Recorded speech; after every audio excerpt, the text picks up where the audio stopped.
Autre type de classification qui, elle, n'est pas faite pixel par pixel, c'est la classification orientée à objet. Mais tout ce qu'on a vu jusqu'à présent, c'est la classification pixel par pixel. Il prend sur l'image un pixel et en fonction du type de classificateur qu'on a décidé de choisir, par Wikipédia, plus proche voisin, Nemser-Schaeffer, réseau de neurones, quoi. Il prend un pixel et l'attribue à une classe. Il prend un pixel et l'attribue à une classe. Tandis que la classification orientée à objet, pas comme ça fonctionne. La classification orientée à objet, c'est la classification des objets. Donc, ça demande un regroupement de pixels d'abord et ensuite une attribution de ce regroupement en classe. D'accord? Donc, on vous dit l'étape primordiale de la segmentation, c'est-à-dire faire le regroupement des pixels dans différents groupes de choses. Parce que si elle n'est pas faite, on ne peut pas avoir les objets. Et si elle est mal faite, la précision de la classification ne sera pas bonne. Donc, il faut commencer par une segmentation.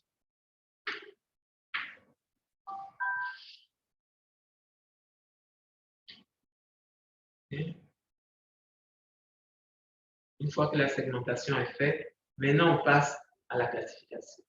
Et dans la classification, on demande étiquetage thématique. Voilà par exemple une image ici. Qu'est-ce qu'ils ont fait? Le critère pour pouvoir segmenter l'image était basé sur deux. Il y avait deux critères, la couleur et la forme. Donc, vous voyez les petits traits qu'ils ont fait à l'intérieur de mon image là. Ce sont des objets qu'ils ont créés, que le logiciel a créé. Donc, il a découpé mon image en objet en se basant sur la couleur et la forme. Donc, comment l'œil de l'ordinateur a fait, ne me demandez pas. Ce que l'œil de l'ordinateur a fait, il a trouvé qu'il doit avoir cette petite chose, cette patate-là, et puis il doit avoir cette patate-là à côté, en se basant sur ces deux critères. Donc, vous voyez, il a créé des objets ou des groupements de pixels. C'est ces objets-là qui vont être classifiés. D'accord? Alors que les autres classifications, pixel par pixel, là, c'est des pixels directement qu'on attribue à une classe. Ici, non. On les regroupe d'abord en objets. Et ce sont ces objets maintenant qui vont être classifiés.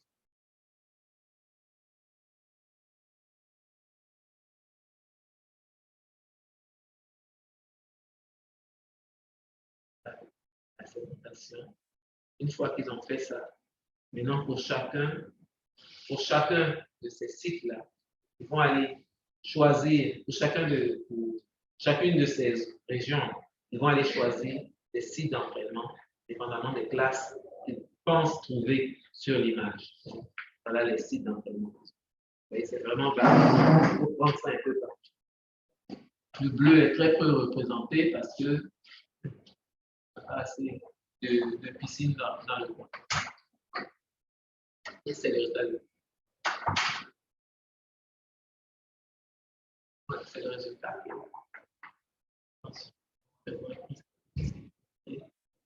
Ça, c'était la segmentation.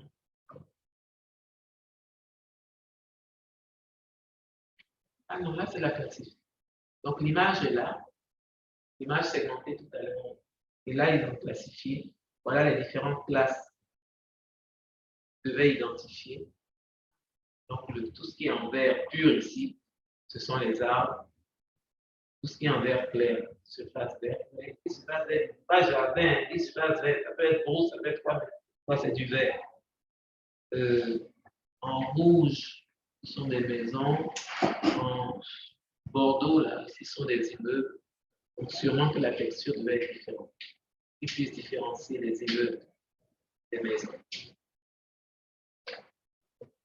Si on compare la classification orientée objet avec la classification pixel par pixel, voilà les points forts et les points faibles de chacun.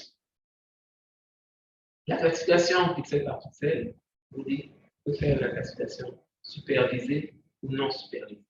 Hein, dirigée ou non dirigée, on peut le faire. On a besoin de signatures spectrales. Quand on génère les sites d'entraînement, là, il crée des signatures spectrales. Chaque pixel est classifié. Nécessite passablement des post-traitements. Le post-traitement principal, c'est le lissage. Il fonctionne avec des paysages. Classification orientée objet, il faut une segmentation d'abord. Donc, il nous faut des critères pour segmenter. Vous dire les mieux adaptés à la haute résolution. Donc, il faut que vos images soient de bonne résolution pour que vous puissiez appliquer la classification.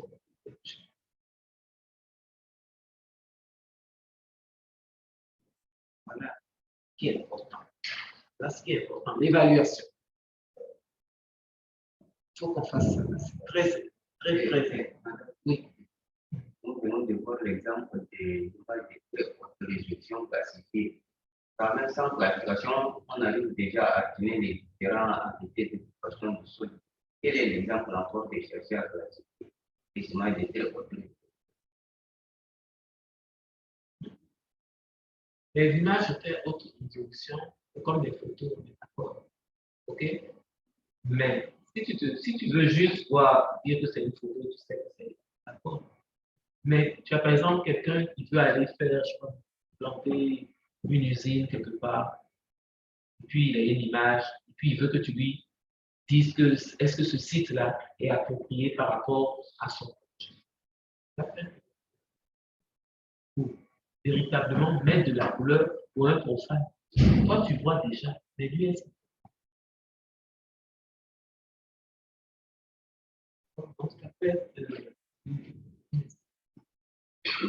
parce que si tu veux juste dire, bon, oui, je vois sur mon image, d'accord, mais fais-le physiquement.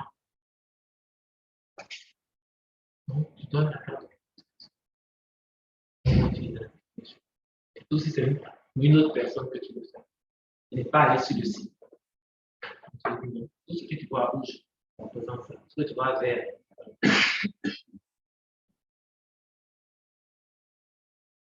À l'issue de la classification dirigée, on a ce qu'on obtient comme,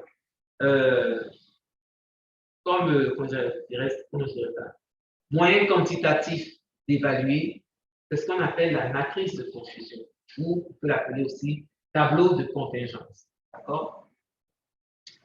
De façon, je dirais, usuelle, la plupart du temps, les données classées horizontalement, on vous dit en rangée là, correspondent aux classes thématiques et les données qui sont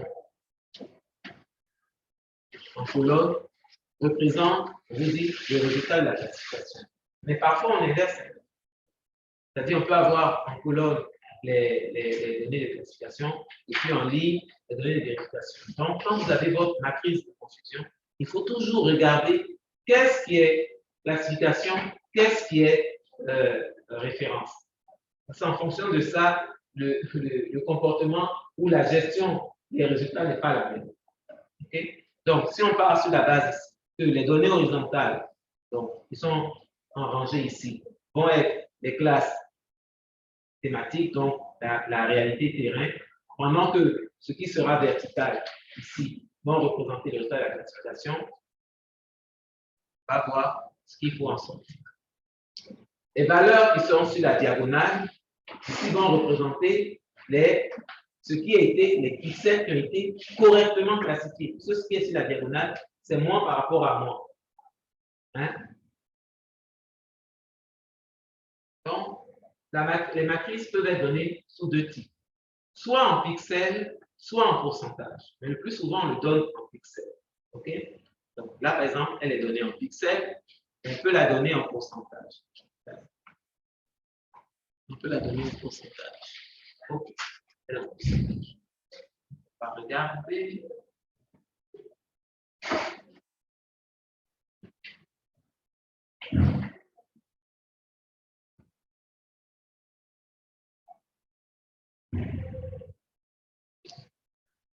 Si je regarde pixel. Donc, on dit tout ce qui est sur la diagonale correspond à ce qui a été correctement classifié. OK? Donc, ici, j'ai 367, donc j'ai 367 pixels qui ont été, que la réalité dit que c'est de l'eau et que ma classification dit que c'est de l'eau. Donc, j'ai 367 pixels qui ont été correctement attribués à la classe eau. J'ai 418 pixels qui ont été correctement attribués à la classe sol nu. J'ai 329 pixels qui ont été correctement attribués à la classe forêt de feuilles. J'ai 294 pixels qui ont été correctement attribués à la classe forêt de conifères et j'ai 422 pixels qui ont été correctement attribués à la classe milieu urbain. Okay? Maintenant, il y a les valeurs hors diagonale. Maintenant, vous avez ici ce qu'on appelle, bon, ça va être la somme de tout ça, c'est ça qui est mis ici, et la somme des rangées aussi, c'est ça qui est mis ici. D'accord? Maintenant, vous avez ici ce qu'on appelle l'erreur du producteur et ici l'erreur de l'utilisateur. Et on vous parle ici d'erreur de mission et d'erreur de commission. On va voir ça. D'abord, premier paramètre pour pouvoir quantifier la classification, c'est la précision moyenne. Donc, on vous dit, pour faire la précision moyenne, qu'est-ce qu'on fait? C'est le pourcentage de pixels correctement classifiés, donc pourcentage de pixels qui sont sur la diagonale là, divisé par le nombre de classes définies. Donc, si j'ai 10%, 20%, 30%, j'additionne tout ça et je divise par le nombre de classes. J'aurai ma précision moyenne pour cette classification. Je vais créer un égal à 10. Donc, on va voir tout à l'heure pour l'exemple qui est donné, quelle est la valeur. Il y a aussi la précision globale. La précision globale, cette fois-ci, on va pondérer et on va multiplier les résultats, les pourcentages là, par une valeur. Donc, on vous dit le pourcentage correctement classifié, pondéré, c'est-à-dire multiplié par le nombre de pixels de la classe par rapport au nombre total de pixels dans. Donc, qu'est-ce qu'on fait? La précision globale, c'est ce qui est sur la diagonale, multiplié par le nombre de pixels, somme. Dans le cas, après omission okay. Erreur d'omission, erreur de commission. Souvent, vous avez des soucis pour faire la différence. On a qu'à le dire. Erreur d'omission. On vous dit c'est le total des valeurs dans les cellules hors diagonale de n'importe quelle rangée. Il dit, ici on dit rangée parce que on sait ranger là, ce qu'il y a là-bas, colonne là, ce qu'il y a là-bas. On a défini ça d'abord. Donc, c'est par rapport à ce qu'on a défini au départ, là, on dit rangée. Si c'était le contraire de ce qu'on avait défini là-bas, on aurait dit colonne. OK? Donc, quand vous prenez le cours, là, vérifiez là-bas ce qu'on a dit par rapport à ce qu'on a fait. Donc, c'est le nombre, on vous dit, de hors diagonale de la rangée qui ont été incorrectement attribués à des classes autres que celles représentées par la rangée. Donc, tandis que commission, là, ça va être des éléments hors diagonaux, mais de la colonne. OK. Reprenons notre exemple. Voilà. Les données qu'on a là, c'est les données du résultat de la classification. Les données qu'on a là, ce sont les données de référence. C'est votre vérité terrain. D'accord? Donc, ici, c'est la vérité terrain. Ici, c'est le résultat de la classification. OK? Donc, les valeurs hors diagonale, donc c'est dit ici, là, de ma rangée ici, là. Si je les additionne, je fais 2, plus 4, plus 3, plus 6, ça fait combien? Ça fait combien? Ça fait 15. Ça fait 15. Donc, j'ai 15 pixels omis. C'est-à-dire que j'ai 15 pixels qui devaient appartenir à la classe O, qui ont été oubliés par mon classificateur pour le mettre là. Puisqu'on a dit que les pixels, les pixels omis, là, ce sont les pixels hors diagonale de la rangée. OK? Donc, ils ont été incorrectement attribués à d'autres classes. Hein, on les a mis, par exemple, dans le sol nu ici, dans la forêt, dans les conifères, dans l'urbain. Ils ont été omis de la classe O dans laquelle ils devaient être. Donc, si je veux calculer l'erreur d'omission, je vais faire ce nombre-là, vous avez dit quoi, 15, non? Je vais faire 15 divisé par 314, qui est le total de la rangée. Donc, j'aurai l'erreur d'omission. Et sinon, le 15, là, c'est le nombre de pixels omis dans la classe O. D'accord? Par contre, si je prends les données hors diagonale, mais dans ma colonne, ça veut dire que j'ai fait 2, plus 3, plus 12, plus 16, ça fait combien? Ça fait 33. Donc, j'ai 33 pixels commis. Ça veut dire que mon classificateur les a mis dans la classe où il ne faut pas. Ils ont été attribués, ils ont été commis.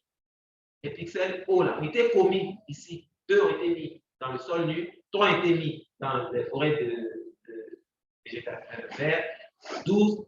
Donc, j'ai 33 pixels qui ont été commis dans la mauvaise classe. Et mon erreur de commission pour l'eau sera 33 sur 400. Ce 400, c'est le total de l'encodage. D'accord? Donc, comme mes données terrain sont rangées et que mes données de classification sont en colonne, alors mes données hors diagonale de ma rangée correspondent aux pixels omis, donc je peux calculer mon erreur de commission, et mes pixels de ma colonne hors diagonale sont mes pixels commis, et je peux calculer les erreurs de commission. Voilà, commis là, l'erreur commise là, madame, c'est pour quels sont les pixels qui sont dans l'eau, il ne doit pas être là. C'est ça, il ne devrait pas être. L'erreur est commis là. Comment les pixels qui sont dans l'eau, il faut ailleurs. Voilà, on a oublié de les mettre, le dossier a oublié de les mettre dans la classe. Si le dossier a oublié, dans ce cas, ces pixels-là sont. Mais ici, là, tu en as 2 qui sont dans le sol nu, tu en as 4 qui ont été mis dans la forêt, tu en as 3 qui ont été mis dans la forêt de conifères, tu en as 6 qui ont été mis dans.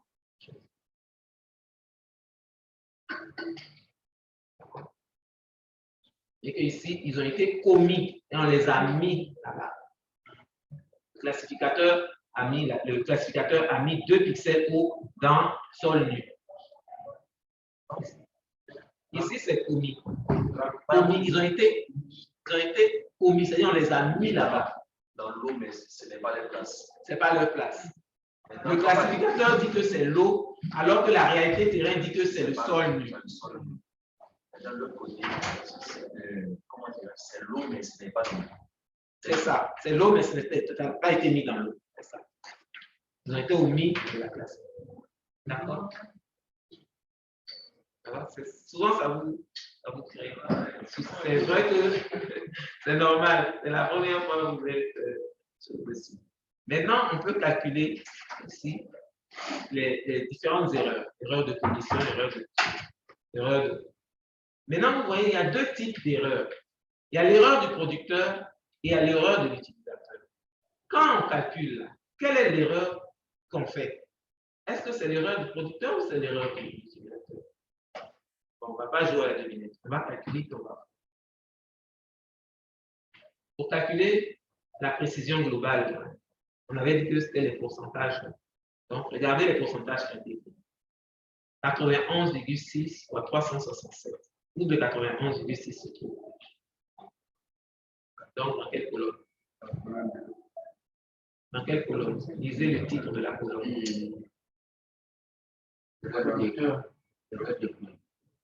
Donc, les erreurs que les erreurs qu'on calcule sont les erreurs qu'on ne sont pas les erreurs du type. Les erreurs qu'on fait pour appréhender le résultat de nos calculs sont les erreurs du producteur. Ce ne sont pas les erreurs de l'utilisateur. Parce que vous voyez que c'est ça là, qui est multiplié par ça. 367.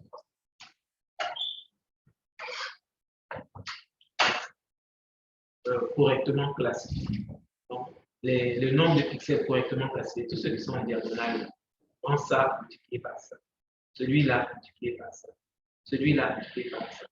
celui-là multiplié par ça, celui-là multiplié par ça. Et le tout divisé par la somme.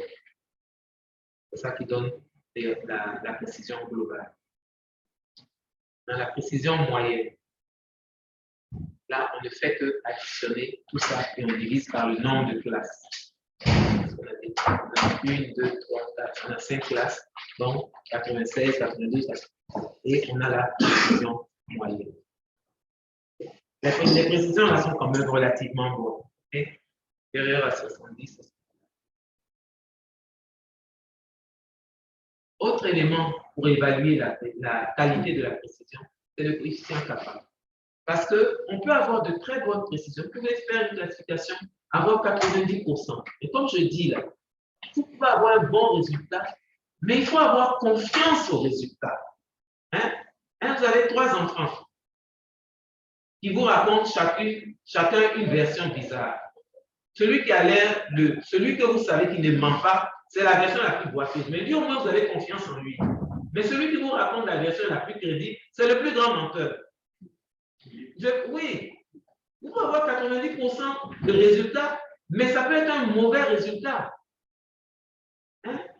Par exemple, on fait casting, on dit envoyez vos photos. Il n'y a pas Photoshop. Le gars va faire mon visage, il ressemble à quelqu'un de 18 ans. Une vieille comme moi, elle ressemble à 18 ans, il va mettre des cheveux, et puis on va envoyer nos photos. Le gars, il va le choisir, il va dire à moi, c'est ce mannequin-là. Jusqu'à ce que j'apparaisse devant lui, il se rend compte qu'il y a erreur sur la marchandise. C'est ça. Donc, il faut avoir confiance aux résultats que vous avez. Même s'ils sont bons, ça ne veut pas dire qu'ils sont fiables. Et le paramètre qui vous permet ça, c'est le coefficient kappa. Parce que le coefficient kappa, comme on dit, il mesure l'accord non aléatoire en 2 cas. Non aléatoire, ça veut dire quoi? Ça veut dire que les résultats que vous avez obtenus là, kappa vous permet de dire que le résultat que tu as obtenu, ce n'est pas dû au hasard. Quand il y a une certaine valeur, je vais vous donner les valeurs. C'est par rapport à lui que je vous disais que les séparabilités, là, vous devez trouver comment ça évolue. Là. Je vais vous donner pour kappa. Donc, kappa vous dit que vous pouvez avoir confiance en ce résultat. Il dit, même si vous avez 1%, vous avez confiance. Mais si vous avez 90%, vous n'avez pas confiance. Kappa est capable de vous dire. Parce qu'il vous dit que si vous recommencez le traitement, vous allez obtenir ça. Ce n'est pas parce que tu l'as fait maintenant que tu as obtenu ça, que c'est forcément bon. Mais suivant la valeur de kappa, kappa vous dit que vos résultats sont non aléatoires. Donc, ce que tu as obtenu, tu peux avoir confiance en ça. Ce n'est pas dû au hasard. Voilà. Donc, voilà, j'ai stratifié. Donc, si kappa est supérieur à 85, ça veut dire qu'il y a un accord parfait. Donc, ça veut dire que les résultats que tu as obtenus là, tu as confiance à 100% en ça. Ce n'est pas dû au hasard. Donc, si tu as un 90%, où tu disais que c'est bon, tu peux effectivement dire que c'est bon, parce que ces résultats ne sont pas dus au hasard. Si tu les refais, tu devrais trouver la même chose. Si tu as obtenu 50% aussi, son 50% là aussi, il a confiance en ça. C'est ça. Ce n'est pas bon, hein, mais au moins, c'est sûr que c'est ça. D'accord? Si c'est compris en 81 et en 80 et 61, c'est aussi bon. Hein? Ce n'est pas dû au hasard, c'est aussi bon. En 60 et 41, c'est modéré. Mais plus petit que 40, l'accord n'est pas bon. Donc, si votre kappa est inférieur à 0,40, alors votre affaire, c'est dû au hasard. Si tu trouves 90%, précision moyenne 90%, et puis kappa est 0,30, refaites le calcul. Il y a quelque chose là-bas qui n'a pas marché. En tout cas, tu vas trouver autre chose. OK? Hein? Kappa te donne confiance en tes résultats. S'il est inférieur à 0,40, les résultats ne sont pas bons. Que ce soit qu'ils aient de bonnes valeurs ou pas, ils ne sont pas bons. Il faut les refaire. D'accord? Donc, c'est ça là, je vous demande de faire pour la séparabilité. Hein? 0, 2. Mais entre 0 et 2, là, comment ça évolue? Et vous voyez ici, là. Mon 0,50, il est où? Même mon 0,50, il est modéré. Hein? Il est compris à l'intérieur. Donc, votre 1, là, ce n'est pas évident que vous voyez ça. D'accord?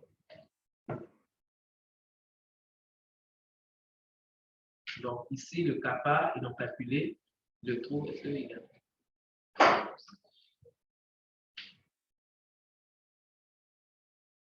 ont calculé. Est-ce que vous le voyez? Oui, c'est 0,81. Donc, c'est supérieur à 0,81. Donc, c'est bon. Hein? Ce n'est pas dû au hasard. Donc, il y a un accord parfait entre mes résultats. Je peux avoir confiance. Parfait. Non aléatoire entre mes résultats.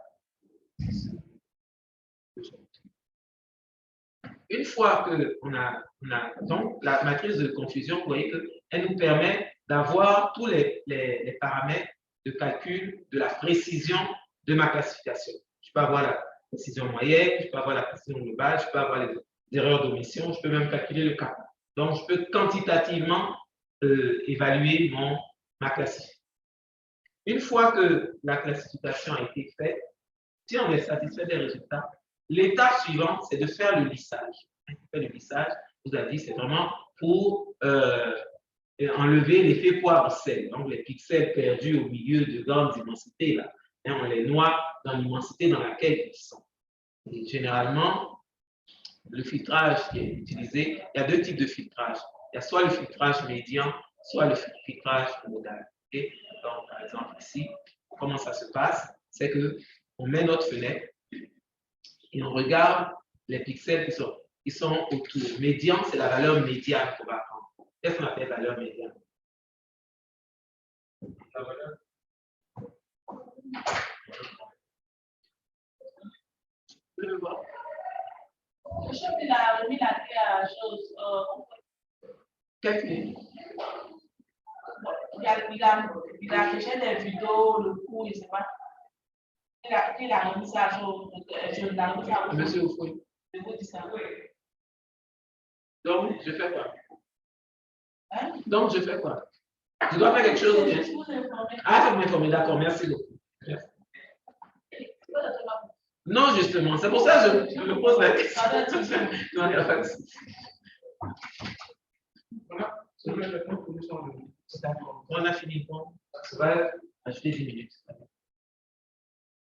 Donc, le filtre médian, vous dites c'est quoi? C'est la valeur moyenne de quoi? De la fenêtre. Donc, ça veut dire les valeurs qui sont là, celles qui représentent la moyenne. C'est ça? La valeur qui a de quelle diagonale? Voilà mon filtre qui est là. Voilà par exemple ça.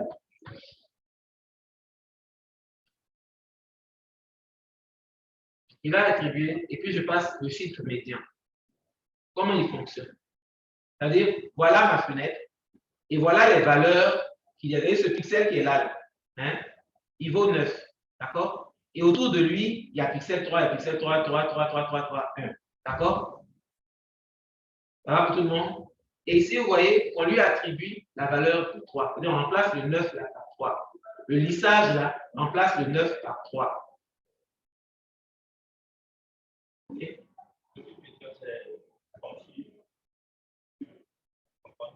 C'est l'addition de tout ce qui a valeur autour du filtre considéré divisé par le nombre de ces valeurs, par le nombre de cases qui donne le résultat 3. C'est-à-dire 3 plus 3 plus 3 plus 3 plus 3 plus 3 plus 3 plus 1 et par.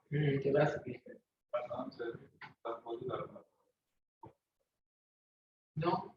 En fait, ici, il fonctionne comme un filtre majoritaire. Quelle est la valeur la plus représentée dans l'environnement? Voilà. C'est pour ça qu'il attribue 3.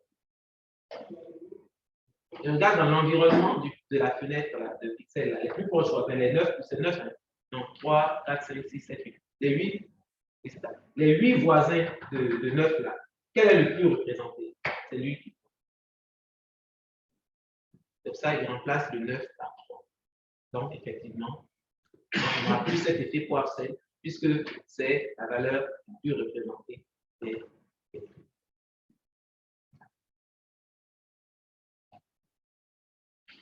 Le problème avec les filtrages, ça c'est hors classification, c'est de façon générale.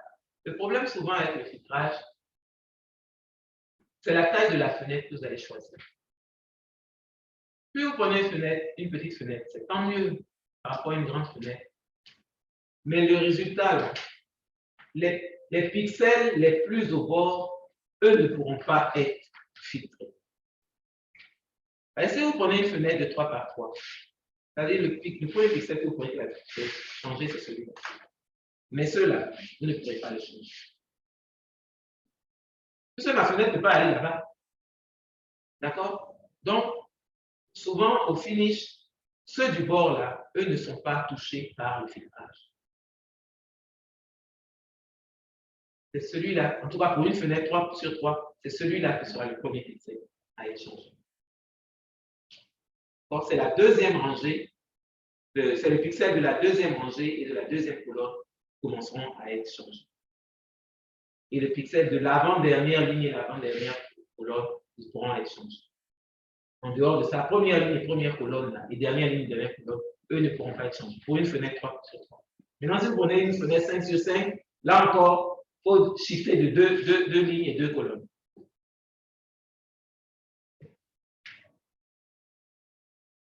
Donc, voilà notre image de départ. Et classification. OK. Voilà l'image de départ.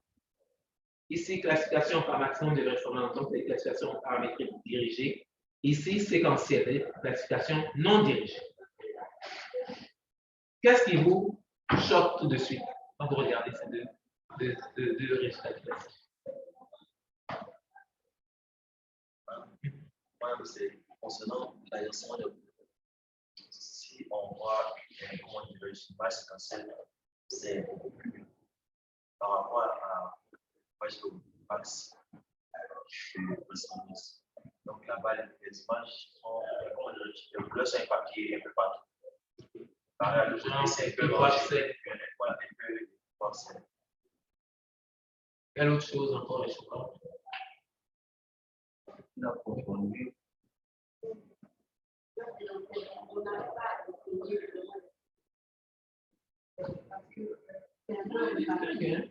C'est vrai qu'il y a beaucoup d'effets forcés, mais la distingue quand même. Mon jaune, je le vois, mon bleu, je le vois. On voit plus l'eau au niveau du. C'est ça même qui devait vous choquer. La première remarque qu'on devait me faire. L'image à classification, le résultat de la classification, c'est qu'elle n'arrive pas à identifier le. Alors que la classification dirigée, elle identifie parfaitement le. Il va me trouver des grains de rouge dans du jaune, alors que je n'ai pas d'eau. Je n'ai pas d'eau ici. Là. Je n'ai pas d'eau ici. Mon eau n'est concentrée que ici. Donc, ma classification dirigée arrive correctement à identifier l'eau. Par contre, la séquentielle, pas du tout. Hein. Il me mélange tout. Il ne voit même pas l'eau. Ça va me mettre des herbes où je ne dois pas avoir d'herbe. Hein.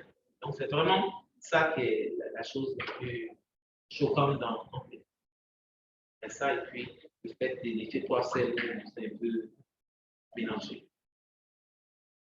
On regarde maintenant les résultats de la classification. En diagonale, c'est ce qui est bien classifié. Vous voyez, l'eau est parfaitement classifiée. Là, c'est classification dirigée et en bas, c'est classification non dirigée. Donc, l'eau est parfaitement classifiée, 100%, hein, sous maximum de vraisemblance. Les autres, 98, 99, c'est quand même relativement bon. Mais quand on va en séquentiel, la non dirigée, regardez, 10% pour l'eau, 1% pour le sable, 51% pour l'herbe, encore ça va, 80% pour les arbres, ça va, 50%, pas bon. Hein, vraiment, la classification non dirigée, là, donc pas de bons résultats. Pas de bons résultats, c'est dommage. Elle fait son travail, hein, mais on ne doit pas quand même le critiquer. On doit quand même le féliciter parce que lui n'avait aucune donnée. Il a fait ça de façon mathématique, c'est-à-dire c'est calcul, la puissance de calcul, comment il a calculé les statistiques. Oui, je vois combien de différences de pics, bon, donc j'attribue. Donc lui, quand même s'il ne donne pas des résultats aussi bons que l'autre, mais il ne faut pas quand même le négliger parce qu'il n'avait aucune information au départ, il est arrivé quand même à ce résultat. Donc c'est quand même appréciable. Ça, appréciable. Pour féliciter les gens. Donc là, ils ont classifié et maintenant, ils vont faire l'étiquetage. Ils arrivent à étiqueter l'eau. Pas de problème. Hein? Ça, cette forme-ci, là, elle bleue, c'est l'eau. OK. Vert, là aussi, ils arrivent à identifier. Hein? Forêt. Pas de problème. Mais vous voyez que, par exemple, le bleu, ici, là, qu'on trouve ici, là, ils n'arrivent pas à le retrouver. Donc, il y a des classes qui ne sont pas étiquetables parce que le logiciel a créé ces classes-là, mais dans la réalité, elles n'existent pas. Parce que lui, il a fait mathématiquement, c'est bien, il a fait mathématiquement. Mais il a trouvé de bonnes choses, mais il y a des choses qu'il a trouvées qui ne devraient pas. Hein? Ces deux classes-là, le bleu qui est là, il n'est pas justifié ici. D'accord? Donc, c'est ce qui peut poser problème, c'est l'étiquetage. Pouvoir identifier effectivement les classes qui ont été générées par le calculateur. En conclusion, la classification se fait en se basant sur la valeur des niveaux de gris. L'expression pixel, c'est en se basant sur les niveaux de gris. Donc, c'est les valeurs des niveaux de gris là, qui vont permettre de générer des signatures spectrales. Et c'est à partir de ces signatures spectrales qu'on va faire la classification. Donc, il faut absolument quoi? Première obligation, que ces valeurs ne soient pas visibles. Ça, je vous ai dit, quand vous commencez la classification, c'est que vous supposez que tous les pré-traitements ont été faits, les corrections géométriques, corrections atmosphériques, tout a été fait, et puis vous commencez. Au moins, vous êtes sûr que les valeurs de réflexion sont les bonnes.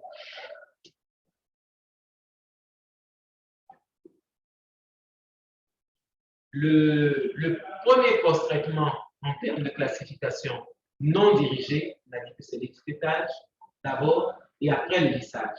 Le lissage, lui, c'est le premier post-traitement pour la classification dirigée. Et la classification peut être utilisée pour le suivi temporel, le changement. Votre ami disait tout à l'heure, la dynamique, là, est-ce que je dois... Non, fais de la dynamique, là, tu veux savoir si ton territoire là, a changé d'occupation du sol, fais de la classification dirigée sur plusieurs années, et tu compares. Donc, chers amis, ce qui conclut le cours, et je vous écoute s'il y a des questions. Mais vraiment, revoyez, parce qu'on va, la semaine prochaine, quand on va travailler sur Erdas, là,